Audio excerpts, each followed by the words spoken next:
خرجنا من ديارنا ودخلنا دارنا تركنا الأهل وجدت فيكم أدام الله هذا الذي أفتقر بقريتكم أن نجتهد في دينكم خاصة الشباب يجتهدوا في ديننا لأن الإنسان بسمان مو غير ده نقدر نقوله إلا بالدين الدين هو الذي يكون العبد لأن فيه فرق بين الإنسان والفرق بين الإنسان والعبد والإنسان لا يكون عبد إذا استسلم إلا إذا استسلم بكليته بين يدي ربه وقام يعبده بإخلاص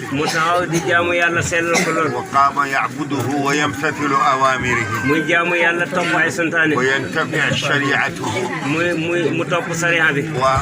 وأوامره كما نحن هنا الإنسان يتبع قانون الحكومة قانون الرئيس قانون البوليس يتبعه كيف لا والقانون الإلهي يجب أن هو أولى إن شاء الله تعالى هو الذي يبعدنا من الحرام إلى الحلال هو الذي يبعدنا من غضب الله إلى رضا الله إذا نلنا رضا الله ذلك فوز عظيم أما الطريقة طرق الصوفية كلها طرق أهل الله أما طريقة الجد طريقة سيد أحمد التجاني مبنية على الكتاب والسنة ليس فيها رقص شطحات سقوط على الأرض حال إلى غير ذلك طريقتنا بيضاء ليلها كنهارها طريقتنا شريعة وسنة طريقتنا قال شيخنا التجاني إذا سمعتم عني شيئا فزينوه بميزان الشرع ما وافق فخذوه وما خالف فاتركوه لم أقوله أما قال في السنة الخير كل الخير في اتباع السنة والشر كل الشر في مخالفتها إذا ماذا نزيد على هذا طريقتنا هي الإسلام طريقتنا هي طاعة الله ورسوله لولا هذه الطريقة نحن هنا في السنغال لولا هذه الطريقة طريقة علم ومعرفة وتربية والصعود إلى قرب الله لا يتمسكون بها الكبراء مثل الشيخ عمر الفوتي مثل الحاج عمر مثل الحاج مالك مثل الحاج عبد الله مثل الشريف يونس في بغداد مثل شرنو همي بابا إلى غير ذلك هؤلاء الأكابر قبل أن يأخذوا الطريقة كانوا علماء ولكن استسلموا بين يدي الشيطان لأن نعرف أن ما في الطريقة ولكن إن كانوا 6 ذلك أفضل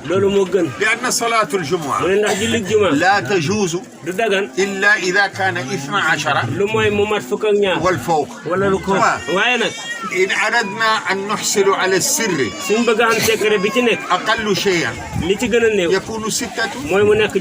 إذا كنا 6 السابع من الجوهرة يحضر النبي مع الذاكرين 6 هو 7 أبو بكر سيدنا أبو بكر هو 8 muy juróom ñett عمر Omar هو 9 muy juróom ñeent عثمان Seydina Ousmane هو عاشر mooy fukk علي 11 mooy fukk ak benn شيخنا التجاني Cheikh Tidiane ñëw mooy fukk ak ñaar ولهذا mu ne loola tax na ننتفع dañ jëriñu بحضور النبي ci teew ak maamam yonent bi صلى الله عليه وسلم sallallahu alayhi wa sallam في الشروط الباطنية mu ne sart bi ci nekk ci baat من شك ku sikk أن النبي ما حضر في هذه الوظيفة ne yonent bi du teew ci wasif ليس له وظيفة amul wasif من شك ku sikk ne أن هذه الوظيفة التي نحن فعلناها wasif wii ñu def ñun أو لم يحضر النبي yonent bi dafa teew ما ليس له وظيفة mu ne xamula wasif إذا الحمد لله kon nag nañ gërëm yàlla هذه الطريقة tarixa bii شيخنا رسول الله maamam yonent bi أنزل طابعه عليه moo wàcce tamponam ci kaw إذا نحن نحمد الله kon nag loolu nañ ci gërëm yàlla طريقتنا اليوم suñ tarixa tey في افريقيا boo demee ci في Afrique اوروبا wala nga dem في ci امريكا tuwaabe wala Amérique حتى اندونيسيا ba boo demee Indonésie اندونيسيا هذه Indonésie boobu في غايه الشرق moom mu nga ca fa gën a sori ci sow penku ليست بعيد على الصين mu ne si sori ante rek siin هذه اندونيسيا mu ne Indonésie boobu مدينه جافا am na dëkk bu ñuy wax Jaaba كل جمعه juma ajjuma ji jot الجوفرنور gouverneur bi يعطي استاد day jël stade bi mu joxe ko للتجانيين ne tijaan yi jël leen ليقرأوا الوظيفه والهيلله